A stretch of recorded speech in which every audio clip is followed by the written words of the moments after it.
മാഷേ, കഴിഞ്ഞ ദിവസം മാതൃഭൂമിയുടെ പ്രതിയെ വിളിച്ചിട്ട് NSSൻ്റെ general secretary G Sukumaran Nair പറഞ്ഞത്, അതിനകത്ത് ചില രാഷ്ട്രീയമൊക്കെ എനിക്ക് കാണാൻ കഴിഞ്ഞു, അതുകൊണ്ടാണ് ഞാൻ ഈ തീരുമാനമൊന്ന് മാറ്റിവെച്ചതെന്ന്. വളരെ സ്പഷ്ടമാണ്. അദ്ദേഹം നിലത്ത് കിടന്ന് ഉരുളുകയാണ്. ഇതൊക്കെ അറിയായിരുന്നു. നേരത്തെ അദ്ദേഹം പറഞ്ഞത് എൻ്റെ മകനെ പോലെ ഞാൻ സ്വീകരിക്കും എന്നാണ് നേരത്തെ പറഞ്ഞത്. മകനെ പോലെ സ്വീകരിക്കും. അന്നും അറിയാമായിരുന്നു അദ്ദേഹത്തിന് ഇദ്ദേഹം BJP ഉൾക്കൊള്ളുന്ന NDA മുന്നണിയുടെ പ്രധാനപ്പെട്ട ഒരു നേതാവ്. കേരളത്തിലെ എല്ലാ കൊച്ചുകുട്ടികൾക്കും അറിയാവുന്ന കാര്യമാണ്. സുകുമാരൻ നായർക്ക് ഇത് അറിയാൻ വയ്യെന്നുണ്ടോ? ഇപ്പോൾ കടന്നുരുളുന്നു, അതുകൊണ്ട് ഇപ്പോൾ അങ്ങ് മാറ്റി. വാസ്തവത്തിൽ ഈ തീരുമാനം വന്നത് വെള്ളാപ്പള്ളി നടേശന് പത്മശ്രീ അവാർഡ് കിട്ടുന്ന അതേ ദിവസമാണ്. അതിൻ്റെ കണ്ണുകടിയാണെന്ന് ഇപ്പോൾ നായന്മാരെല്ലാം പറയുന്നുണ്ട്. അതല്ലേ അതിൻ്റെ വാസ്തവം. പത്മഭൂഷൺ അവാർഡ് കിട്ടിയതിന് ശേഷമാണ് പുള്ളിയുടെ ഡയറക്ടറോട് കൂടിയത്. പുള്ളിയുടെ ഡയറക്ടറോട് പുള്ളി വായിക്കൂടെ കൂടിയതേ ഉള്ളൂ, അല്ലെങ്കിൽ അവിടെ ഒരു ഡയറക്ടറോടും കൂടിയിട്ടില്ല. കൊച്ചുകൊടുപ്പാൻ കാലത്ത് ഡയറക്ടറോട് കൂടിയെന്നോ സൂമിൽ കൂടെ പങ്കെടുത്തെന്നോ എന്തോന്ന് ഡയറക്ടറോട് NSS. ഞാൻ നായരാ, എനിക്കറിയാവുന്ന ഒരു ഡയറക്ടറോടെന്ന് പറഞ്ഞാൽ അയാളുടെ മുമ്പിൽ പണ്ട് നായന്മാരെ ഇവിടെ പഴയ പടങ്ങൾ പരിശോധിക്കുമ്പോൾ മുമ്പേ പോകുന്ന നായരുടെ പുറകെ ചെല്ലം പിടിക്കുന്ന നായരുണ്ട്. അവന്റെ ഈ നടു എപ്പോഴും കൂനിയിരിക്കും, ഒച്ചാനിച്ചിരിക്കും. ആ സൈസാണ് അവിടുത്തെ NSSനകത്ത് വരുന്നതിലെ നാരായണ പണിക്കരും ബാക്കി ഡയറക്ടറോടും. മനസ്സിലായില്ലേ? നാരായണ പണിക്കർ മുമ്പേ പോകുന്ന മുറുക്കിക്കൊണ്ട് പോകുന്ന നായര്, സുകുമാരൻ നാരായണ പണിക്കല്ല, അദ്ദേഹത്തിന് നല്ല ക്വാളിറ്റി കുറച്ചുണ്ടായിരുന്നു. സുകുമാരൻ നായർ അതിന്റെ പുറകെ ചെല്ലം പിടിക്കുന്ന, അവൻ തുപ്പുമ്പോ അതിനകത്തോട്ട് എന്ന് പറയുന്ന ഡയറക്ടറോട്. അതിനപ്പുറം ശബ്ദം ഉയർത്തിയിട്ടുള്ളവരൊന്നും NSSനകത്ത് ഇല്ല. കലഞ്ഞൂർ മധു എന്തോ ഒരു അഭിപ്രായ വ്യത്യാസം പറഞ്ഞതിന്റെ പിറ്റേന്ന് കലഞ്ഞൂർ മധു വെളിയിൽ പോയി. എന്താ ജനാധിപത്യം അതിനകത്തുള്ളത്? പത്തനംതിട്ട പ്രസിഡന്റ്, എനിക്ക് തോന്നുന്നു യൂണിയൻ പ്രസിഡന്റ്, അദ്ദേഹം ഡയറക്ടർ ബോർഡിൽ നിന്ന് വെളിയിൽ പോയത് തന്നെയൊക്കെയാണല്ലോ. അപ്പൊ ഇയാൾ വിചാരിക്കുന്ന ഡയറക്ടർ ബോർഡും ഇയാൾ വിചാരിക്കുന്ന കാര്യങ്ങളും ഒക്കെ അതിനകത്ത് നടക്കുന്നത്. ഇപ്പൊ അദ്ദേഹത്തിന്റെ മകളെ കൊണ്ട് നടക്കൂലേ? മകള് ഇതിനകത്ത് കൊണ്ടുവന്ന് ഇപ്പൊ എല്ലായിടത്തും ഇദ്ദേഹത്തിനപ്പുറം മകളെ അവതരിപ്പിക്കുന്ന എന്തിനാ? NSS കൺവെൻഷനുകൾ വീട്ടിൽ കുളിച്ചിട്ട് കൂട്ടിട്ടുണ്ടായിരുന്നു ഇപ്പൊ ഇടയ്ക്ക്. ആ കൺവെൻഷനുകളുടെ ഉദ്ദേശം തന്നെ അദ്ദേഹത്തിന്റെ മകളെ പ്രൊജക്ട് ചെയ്യുകയാണ്. ഇദ്ദേഹത്തിന് ശേഷം മകൾ ജനറൽ സെക്രട്ടറി ആകുമെന്ന് പറഞ്ഞു തുടങ്ങി. അല്ലെങ്കിൽ ഒരു യോഗ്യതയില്ലാതെ സിൻഡിക്കേറ്റ് മെമ്പർ ആക്കി മഹാത്മാഗാന്ധി യൂണിവേഴ്സിറ്റി. അത് സിൻഡിക്കേറ്റ് മെമ്പർ ആക്കാനായിരുന്നു ശ്രമം. അങ്ങനെ വന്നതും അതാക്കിയതും അത് ആരൊക്കെയാണെന്നുള്ളതിനെ പറ്റി പുറകോട്ട് ചർച്ച ചെയ്യുമ്പോൾ ഈ സമദൂരം ഒക്കെ അങ്ങ് മാറും. മനസ്സിലായില്ലേ?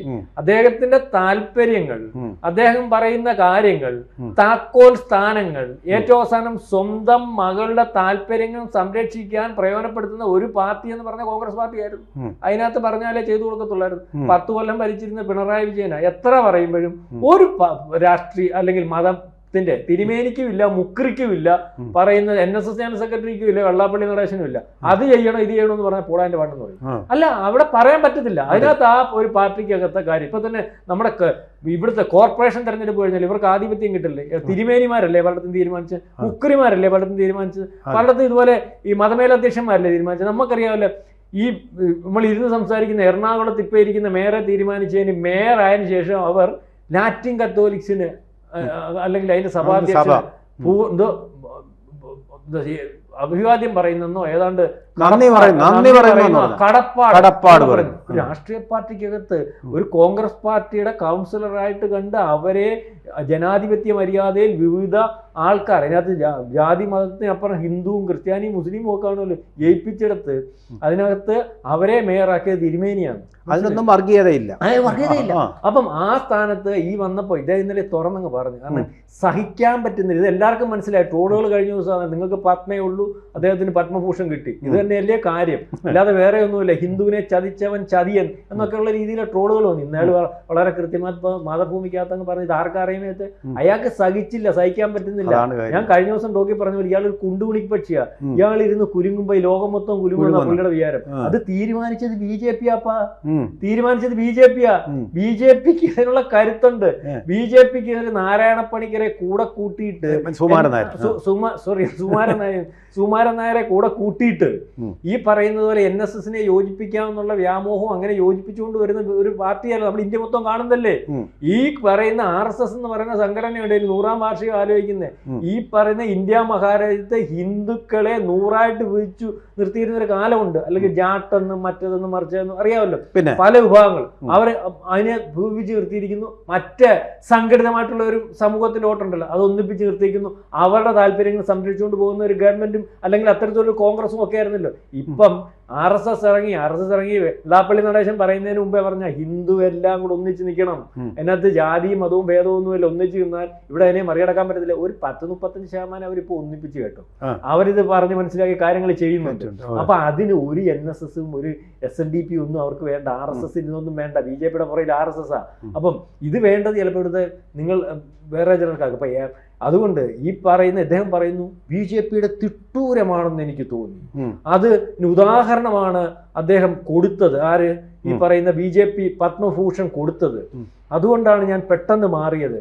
ആദ്യമേ ഞാൻ മകനെന്ന് വിളിച്ചെങ്കിലും പിന്നെ എനിക്ക് അതിനകത്ത് മനസ്സിലായി അദ്ദേഹം ഇതിന്റെ പേരെന്നാണ് SNDP യൂണിയന്റെ വൈസ് പ്രസിഡന്റ് കൂടാതെ NDI അതിന്റെ ഘടകകക്ഷിയായിട്ടുള്ള പാർട്ടി ഉണ്ടല്ലോ, BDJS, അതിന്റെ പ്രസിഡന്റും കൂടിയാണ്. അതിന്റെ പ്രസിഡന്റ് ആണെന്ന് ഇയാളങ്ങ് മറന്നാ പോരെ. പോട്ടെ, SNDP യൂണിയന്റെ വൈസ് പ്രസിഡന്റ് ആണല്ലോ. ഇയാളെ ഡയറക്ടർ ബോർഡിനകത്തും പാർട്ടിക്കകത്തും അല്ലെങ്കിൽ എത്രയോ പേര് ഓരോ പാർട്ടിക്കാരുണ്ട്. അപ്പൊ അവരെ ഒന്നും വെച്ചിട്ട് പാർട്ടിക്കാരോട് ഇയാൾക്ക് തൊട്ടുകൂടാമോ? അങ്ങനെ കഴിഞ്ഞ ദിവസം PS ശ്രീധരൻപിള്ള വന്നല്ലോ, സംസ്ഥാന പ്രസിഡന്റ് ആയിട്ടിരുന്ന ആളാണല്ലോ, ഇയാൾ സ്വീകരിച്ചല്ലോ, മുറി കൊണ്ടുപോയി രഹസ്യമായിട്ട് ചർച്ച നടത്തിയല്ലോ. അതെന്താണെന്ന് ഇതുവരെ പറഞ്ഞിട്ടില്ല. കൊടിക്കുന്നിൽ സുരേഷ് MP വന്നല്ലോ, അവിടെ പാർട്ടിക്കാരനല്ലേ അദ്ദേഹം. അപ്പൊ എന്താ വെള്ളാപ്പള്ളി നടേശന്റെ മകൻ വരുമ്പോ മാത്രം എന്താ അയിത്തമുണ്ടോ? തൊട്ടുകൂടായ്മയുണ്ടോ? മാത്രമല്ല നമ്മൾ പറയേണ്ട ഒരു കാര്യം എന്ന് പറഞ്ഞാൽ, ഒരു കാര്യം ഈ പറയുന്ന സുകുമാരൻ നായർ വിചാരിക്കണം, മനസ്സിലാക്കണം. പലവട്ടം ഇവിടെ വന്നിട്ടുണ്ടല്ലോ. BJPക്ക് ഈ പറയുന്ന സുകുമാരൻ നായരുമായിട്ടും പെരുന്നയുമായിട്ടും NSSുമായിട്ട് BJPക്ക് താല്പര്യക്കുറവൊന്നുമില്ല, അല്ലെങ്കിൽ മോദിക്ക് താല്പര്യക്കുറവൊന്നുമില്ല. പലവട്ടം വന്നില്ല. എന്നാ പിന്നെ സുകുമാരൻ നായരെ പോയൊന്ന് മോദി ഒന്ന് കാണാൻ എന്തായിരുന്നു? പ്രധാനമന്ത്രിയും അല്ലെങ്കിൽ കോൺഗ്രസ് ഇരിക്കുമ്പം ഒരു രാഷ്ട്രപതിമാരും ഒക്കെ അവിടെ കയറി ഇറങ്ങിയിട്ടുണ്ടല്ലോ. അല്ലെങ്കിൽ അമിത്ഷാ വന്നിട്ടുണ്ടല്ലോ, അറ്റ്ലീസ്റ്റ് അദ്ദേഹത്തിനൊന്നും പോകല്ലോ, അദ്ദേഹം പോയിട്ടില്ലല്ലോ. പക്ഷെ അവര് പോയിട്ടുണ്ട് പലയിടത്തും, മനസ്സിലാവുന്നുണ്ട്. അവർക്ക് ഇതിനകത്ത് ഈ ഒരു സുകുമാരൻ നായരെയും വെള്ളാപ്പള്ളി നടേശനെക്കാട്ടിൽ അതിന് താല്പര്യമുള്ള, അതിനകത്ത് അതിന്റെ ഭാഗമായിട്ട് നിൽക്കുന്ന ഇവരെ അവകാശപ്പെടുന്ന എന്റെ കൂടാണ് NSS ഉണ്ട്, ഇയാളുടെ കൂടെ ഏത് NSS ഉണ്ട് എനിക്കറിയത്തില്ല. ഞാൻ കരയാകുമോ എന്നെ കൈകാര്യം ചെയ്യാതിരിക്കാം, അങ്ങനെ അല്ലെങ്കിൽ എന്തെങ്കിലും ചെയ്യാം. ഞാനിങ്ങനെ അംഗീകരിക്കുന്നില്ല കേട്ടോ. ഞാനും അന്നത്തെ പത്മനാഭനെ അംഗീകരിക്കുന്നുണ്ട്. അല്ല, കരയോഗത്തിലുള്ളവർ തന്നെ ഇങ്ങനെ പറയുന്നത്. ഇയാൾ ആരോട് ഇറക്കി വിടാൻ ഒരു സാധ്യതയും അത്തരത്തിലൊരു ഭരണഘടനയും ആയിരുന്നു NSSന്റെ എങ്കിൽ ഇയാളെ ഇറക്കി വിട്ടിട്ട് റോഡിലിട്ട് നയമര് തല്ലിയേന്. പറയുന്നത് ശരിയോ ശരികേടോ, പക്ഷെ യാഥാർത്ഥ്യമോ. പക്ഷെ ഇത് വളരെ കൃത്യമായിട്ട് പാടുപെട്ട് ഉണ്ടാക്കിയ ഒരു മനുഷ്യനാണല്ലോ ഈ പറയുന്ന മന്നത്ത് പത്മനാഭൻ. അദ്ദേഹത്തിന് അറിയാം ഇത് എന്റെ കയ്യിൽ നിന്ന് പോയാൽ നാളെ കാലത്ത് ഇതുപോലുള്ള എരപ്പാളിയുടെ കയ്യിൽ വരെ എത്താം. അതുകൊണ്ട് ഇത് പൊളിക്കരുതല്ലോ, പൊളിഞ്ഞു പോകരുതല്ലോ. അത്തരത്തിൽ പുറത്തു നിന്ന് അല്ലെങ്കിൽ പൊളിക്കാൻ പറ്റാത്ത രീതിയിലേക്കുള്ള ഒരു സംവിധാനം ഉണ്ടാക്കി വെച്ചേക്കുന്നോട് മാത്രം നിൽക്കുക NSS. അത് മനസ്സിലാവുന്നുണ്ട്. എന്ന് മാത്രമല്ലല്ലോ, വേലുത്തമ്പി ദളവയും രാജാ കേശവദാസനും ഒക്കെ പടവാളുകൊണ്ട് പട നയിച്ചുകൊണ്ട് അഭിമാനം കാത്തു രക്ഷിച്ച ഒരു സമുദായമാണ് ഈ നായർ എന്ന് പറയുന്നത്. ഇദ്ദേഹം കണ്ടില്ലേ, ഉരുണ്ട് പടച്ച് കള്ളം പറയുന്നത് കേട്ടില്ലേ, പച്ചയായ കള്ളം 24 മണിക്കൂറിനകം പറയുന്നത് കേട്ടില്ലേ. അദ്ദേഹം ആദ്യം പറഞ്ഞത് എന്താണ്? ഡയറക്ടർ ബോർഡ് പറഞ്ഞു ഇങ്ങനെയുള്ള അവരുമായിട്ട് കൂട്ട് വേണ്ടെന്ന്. ഇപ്പം ഇന്ന് ഇൻ്റർവ്യൂവിൽ എന്താ ഇദ്ദേഹം പറയുന്നത്? ഞാനൊരു പേപ്പറിൽ എഴുതി കൊടുത്തു, ഡയറക്ടർ ബോർഡ് അതേപടി കൈയടിച്ച് സ്വീകരിച്ചു. സൂളാനിരിക്കുന്നവരാണ് ഈ ഡയറക്ടർ ബോർഡ്. മാത്രമാണ് ഡയറക്ടർ ബോർഡ്. നാട്ടുകാരെ ബോധിപ്പിക്കാൻ വേണ്ടി ഒരു ഡയറക്ടർ ബോർഡ് എന്ന് പറയുന്നത്. അത് വേറെ ഒന്നുമില്ല സാറേ. ഞാൻ പറയാം, അദ്ദേഹത്തിന്റെ സ്വന്തം താല്പര്യം സംരക്ഷിക്കാൻ വേണ്ടി തന്നെ അയാൾ നിൽക്കുന്നത്. അയാളുടെ താല്പര്യങ്ങൾ അയാൾ ആഗ്രഹിക്കുന്ന പോലെ ഞാൻ ഈ പറയുന്നത് പോലെ തിട്ടൂർ അതുപോലെ നടക്കണമെങ്കിൽ ഇവിടെ അധികാരത്തിൽ വരേണ്ട പാർട്ടി UDF ആ. മനസ്സിലാവുണ്ടോ? ആ UDF അധികാരത്തിൽ വരുന്നതിന് വേണ്ടി അദ്ദേഹം ആഗ്രഹിക്കുന്നുണ്ട്. അല്ല BJPയോ അല്ലെങ്കിൽ ഈ പറയുന്ന ഒരു പരിധി വരെ CPMO നിന്നു കൊടുക്കുന്ന ഒരു അവസ്ഥ ഇല്ല. അതുകൊണ്ട് അദ്ദേഹത്തിന്റെ താല്പര്യം സമദൂരം ഒന്നും പുള്ളിക്കില്ല. ഒരു ദൂരമേ ഉള്ളത് കോൺഗ്രസിനകത്തുള്ള ദൂരമാ. മനസ്സിലായില്ലേ? അത് സമദൂരവും ഇല്ല, അടുത്ത ദൂരമാ. അപ്പൊ കഴിഞ്ഞ പ്രാവശ്യം ഇതിനകത്ത് വളരെ കൃത്യമായിട്ട് അറിയാമല്ലോ, ഇതിനകത്ത് ഇടപെടിയിൽ ഉണ്ടായിട്ടുണ്ട്. ആ ഇടപെടിയിൽ എന്ന് പറഞ്ഞാൽ വെള്ളാപ്പള്ളി നടേശൻ പറഞ്ഞ പോലെ നേരത്തെ പൊളിച്ചവർ തന്നെ, അതായത് ലീഗ്. ഞാനേ ഒരു കാര്യം പറയാം, പുള്ളിക്ക് ഒരു ലക്ഷ്യമേ ഉള്ളൂ, മകളെ മഹാത്മാഗാന്ധി സർവകലാശാലയുടെ VC ആക്കണം. അത് UDF ആവുമ്പോഴേ അത് നടക്കത്തുള്ളൂ. CPMന്റെ അടുത്ത പരിപാടി ഒന്നും നടക്കില്ല. ഇപ്പം അതുക്കും മേലെയാ ജനറൽ സെക്രട്ടറി ആക്കണം, ജനറൽ സെക്രട്ടറി ആക്കണം. പിന്നെ താക്കോൽ സ്ഥാനത്ത് അടുത്ത മുഖ്യമന്ത്രിയായിട്ട് ഇവിടെ നായന്മാരാരെങ്കിലും വരികയാണ്, അവരാണല്ലോ ഏറ്റവും ഫ്രണ്ട് നിൽക്കുന്നത്. ഞാൻ വേറൊരു കാര്യം ചോദിക്കട്ടെ, അത് നമുക്ക് സമയം കഴിഞ്ഞോട്ടെ. ഒരു ഒറ്റ ചോദ്യം, ഈ NSS വേണമെന്നുണ്ടോ ഹിന്ദു ഐക്യത്തിന്? നായാടി മുതൽ പിന്നെ നസ്രാണി വരെയുള്ള ഐക്യത്തിന് NSS വേണമെന്നില്ല. NSSന് പാരലായിട്ട് വേറെ സംഘടനയുണ്ട്. ഇല്ല, NSSും പാരലായിട്ടുള്ള സംഘടനയും ആവശ്യമില്ല. ഈ പറയുന്ന ഹിന്ദു ഏകീകരണത്തിന് ഞാൻ ആദ്യമേ പറഞ്ഞ RSS എന്ന് പറയുന്ന സംഘടന ഒന്നിനെയും പിടിച്ചല്ല ഇത്തരത്തിൽ ഇവരുടെ അകത്ത് വിഭജിച്ച് നിൽക്കുന്നതിന്റെ നേട്ടം ആർക്കാണ്?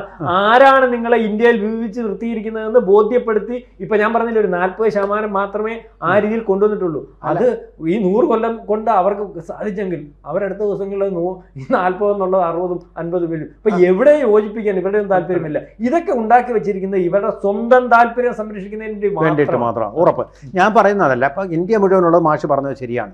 40% വരെ ഒന്നിപ്പിച്ചിട്ടുണ്ടാകും, ഇനിയും കൂടുതൽ പേരെ ഒന്നിപ്പിക്കും. ഇപ്പം കേരളത്തിലൊരു ബാർഗൈനിങ് പവർ, ഈ പറഞ്ഞ പോലെ നമ്മളിപ്പോൾ കൊച്ചി കണ്ടതുപോലെ സഭകൾ, അതുപോലെ തന്നെ മുസ്ലിം സമൂഹം വലിയ ബാർഗൈനിങ് പവർ ഉണ്ട്. നമ്മൾ കണ്ടിട്ടുള്ളതാണ്.